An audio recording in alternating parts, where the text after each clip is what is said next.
Hey everybody, Jay Baker here. What is revolution? Someone recently asked me kind of like, what is revolution? What is it you do? What am I supporting? What is revolution if I did want to support it? That kind of thing.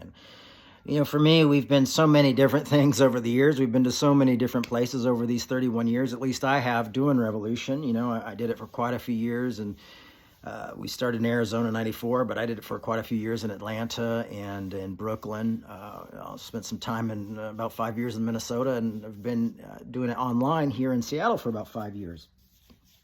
But for me, the main focus was always grace. Grace, grace, grace. As Paul Tillich says, that you are accepted by that which is greater than yourself. And helping people understand that grace is for everyone. That's why we say grace is anarchy here, because there is no political wall, no denominational wall, no church wall, no religious wall that grace doesn't break through, and it's anarchy, and it doesn't bow down to any of those systems. At the same time, it's also standing up for the equality of people when they are being discriminated against. In 2005, we took a stand for LGBTQ folks. And that is the idea of grace, is saying, hey, when people aren't being recognized for their humanity and seen equally, that we will speak up on their behalf. That's part of grace. But that has to come at a point where you find out you're accepted and that you are loved, and how radical grace really is, and how it really transforms us. So that's the work, and bringing people together with all sorts of diversity, and diversity of the mind. We don't want everybody to think the same, so we come together and we have to then talk about arguing well. So there's another thing we have to say, oh, grace is anarchy, but now we have to argue well because we're trying to bring people together from different backgrounds, different belief systems, and sometimes no belief systems at all. But grace is a beautiful place, and faith is amazing, but so is doubt, and to quote Tillich one more time, doubt is not the opposite of faith, it's an element of faith. That's something that's changed my life and had a huge impact on it. And so just creating that kind of space where people are free to be human and to live life on life's terms, and to be free from some sort of magical thinking that says, oh, religion is somehow going to make me better than someone else, or separate me from someone else, or my politics are going to make me better than someone else, or my skin tone, or my whatever. It's saying we're going to have to recognize each other's humanity. We're going to have to recognize the fact that we all have the lack, that there is neither male nor female, nor Jew nor Gentile, nor slave nor free, for we are all one, as the Apostle Paul says in Galatians, which is a series we do every year.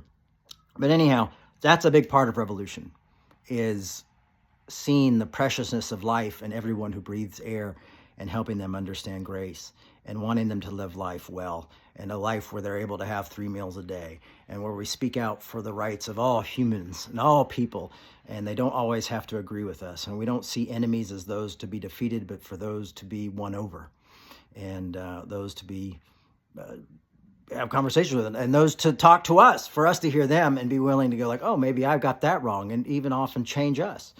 So it's a complicated thing, and I don't have that much time because I wanted to do this online, but those are some of the things that Revolution has been doing over the past 31 years, is just finding common ground. And I do believe it's a type of reformation, and I do think it's completely different thinking, and I do think it's a way for people to follow Christianity in a way that allows for you to be human, but also says you don't have to have that system. You don't have to have the building. You don't have to have those things. We're not going to say there's anything wrong with those things, but that's not what Christianity is about. And kind of freeing Christianity from man's religion and from a lot of the traditions that have been forced upon us. And why that is because I grew up in that kind of system, and I've seen how dangerous that system can be if it turns on you. And I've seen so many people hurt by that system. But rather than trying to tear that system down, it's more about loving people and having those conversations, and having an alternative for that, and doing that through love and grace. That's the way to do it, rather than scapegoating one another all the time, which is why I see such a divided world and such a divided faith, and such divided politics, is how can we come together in common humanality and see each other as worthy of being alive and having breathe air, and not trying to tear each other apart or try to make our convictions into labels and laws and things like that. So hopefully that helps a little bit. Thanks. And if you want to know more about Revolution, just check out our Instagram, check out our Facebook, watch a few of the talks. You'll get a better idea for what we're trying to do and what we're doing over this time. Thank you.